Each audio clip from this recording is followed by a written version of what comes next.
सच्ची महानता स्वयं बोलती है, इसके लिए किसी लाउडस्पीकर की जरूरत नहीं है।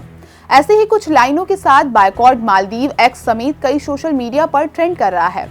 भारतीय प्रधानमंत्री का लक्षद्वीप का दौरा, टूरिज्म का प्रमोशन और देशवासियों से लक्षद्वीप घूमने की अपील। आखिर इसमें मालदीव क्यों इतना बुरा मान गया?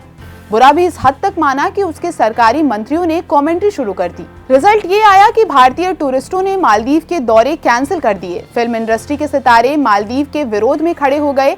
ट्रैवल एजेंसियों ने फ्लाइट्स कैंसिल कर दी और आखिरकार मालदीव सरकार को बयान जारी करके सफाई देनी पड़ी और विवाद शांत करने की कोशिश में सरकार ने अपने इन कमेंट्री वाले मुलाजिमों को बर्खास्त कर दिया। क्या मालदीव सरकार सोशल मीडिया के प्रेशर में आ गई या फिर मामला कुछ और भी है? आइए समझते हैं विस्तार से। मामले को थोड़ा शुरुआत से समझते हैं। बीते दिनों भारतीय प्रधानमंत्री ने अपने लक्षद्वीप के दौरे की तस्वीर सोशल मीडिया पर साझा की थी। इसके साथ ही भारतीयों से वहां घूमने की अपील भी की थी। इसके बाद मालदीव की युवा सशक्तिकरण मामलों की उप मंत्री मरियम सेवना ने पीएम मोदी के पोस्ट पर आपत्तिजनक टिप्पणी कर दी। इसके बाद भारतीय एक्स के एक यूजर ने पीएम मोदी का लक्षद्वीप वाला वीडियो शेयर करते हुए लिखा, बढ़िया कदम है। ये मालदीव की नई सरकार के लिए एक बड़ा झटका है जो चीन की कठपुतली है। इस दौरे के बाद लक्षद्वीप में पर्यटन को भी बढ़ावा मिलेगा। पलटवार में मालदीव के पीपीएम के नेता जाहिद रमीज ने लिखा, बेशक ये अच्छा कदम है, लेकिन भारत कभी हमारी बराबरी नहीं कर सकता है। मालदीव पर्यटकों को जो सर्विस देता है वो भारत कैसे देगा? वो इतनी सफाई कैसे रख पाएंगे जितनी हम रखते हैं? भारत के कमरों में आने वाली बदबू टूरिस्टों के लिए सबसे बड़ी दिक्कत होगी। इस तरह से एक के बाद एक आपत्तिजनक पोस्ट के चलते सोशल मीडिया पर भारतीयों और मालदीव के नागरिकों के बीच जंग छिड़ गई। भारत के लोगों का गुस्सा इतना बढ़ गया कि देश में #बायकॉट मालदीव ट्रेंड करने लगा।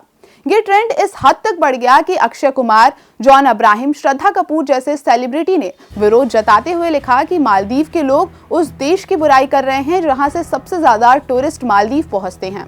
देश की जानी मानी travel company is my trip ने मालदीव जाने वाली अपनी सभी फ्लाइट्स बुकिंग को कैंसिल कर दिया। इन सबके बीच मालदीव सरकार ने इस तरह की राय को व्यक्तिगत बताते हुए पल्ला झाड़ लिया। खैर, जब विरोध लगातार जारी रहा तो मालदीव सरकार ने मंत्री मरियम सेवना के साथ साथ मालसा शरीफ और महजूम माजिद को सस्पेंड कर दिया। इसके बाद भी अगर मालदीव बनाम भारत की लड़ाई जारी रही तो मालदीव को कई मामलों में काफी नुकसान उठाना पड़ सकता है। नुकसान के दायरे में सबसे पहले नंबर पर टूरिज्म आता है।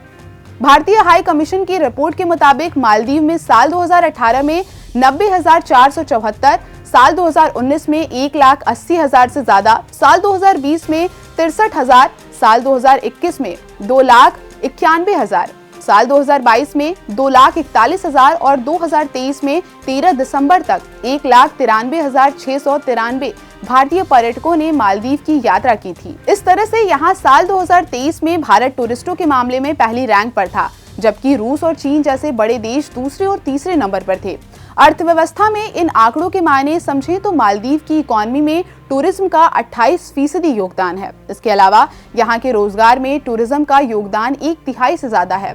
साथ ही पर्यटन से जुड़े सेक्टर्स को भी शामिल कर लिया जाए तो कुल रोजगार में टूरिज्म लगभग 70% की हिस्सेदारी करता है। अब जब इनके सबसे बड़े आंकड़े वाले देश के टूरिस्ट ही बायकॉट करेंगे तो सोचिए कि इनकी इकोनॉमी किस तरह से धराशायी होगी। इसके अलावा साल 2022 में भारत और मालदीव के बीच कनेक्टिविटी में सुधार के लिए सहमति बनी थी। साथ ही भारत का मालदीव के कई इंफ्रास्ट्रक्चर प्रोजेक्ट में भी इन्वेस्टमेंट हुआ है। उदाहरण के तौर पर मालदीव के सबसे बड़े grand project national college for policing and law enforcement को देखा जा सकता है, जो 222.98 करोड़ रुपए का प्रोजेक्ट है। मालदीव की मूंगा पत्थरों से बनी फ्राइडे मस्जिद यानी कि हुकूर मिस्की के संरक्षण में भारत की ओर से 8.95 करोड़ रुपए की भारतीय ग्रांट का भी ऐलान किया गया है। इन सभी पहलुओं के अलावा मालदीव के सतत सामाजिक और आर्थिक विकास के लिए साल 2019 में भारत ने ही $800 मिलियन का लाइन फॉर क्रेडिट समझौता भी किया था। भारत ने मालदीव में क्रिकेट स्टेडियम के निर्माण,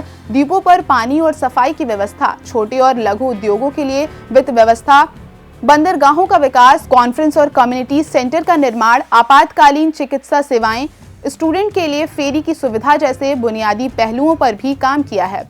भारतीय समुदाय मालदीव में निवास करने वाला दूसरा सबसे बड़ा समुदाय है, जो इकोनॉमी में बड़ा योगदान दे रहा है। साल 2021 में मालदीव के तीसरे सबसे बड़े व्यापार भागीदारी बने। भारत से मालदीव को इंजीनियरिंग, फार्मास्यूटिकल्स, रडार उपकरण, रॉक बोल्डर, सीमेंट निर्यात होता है।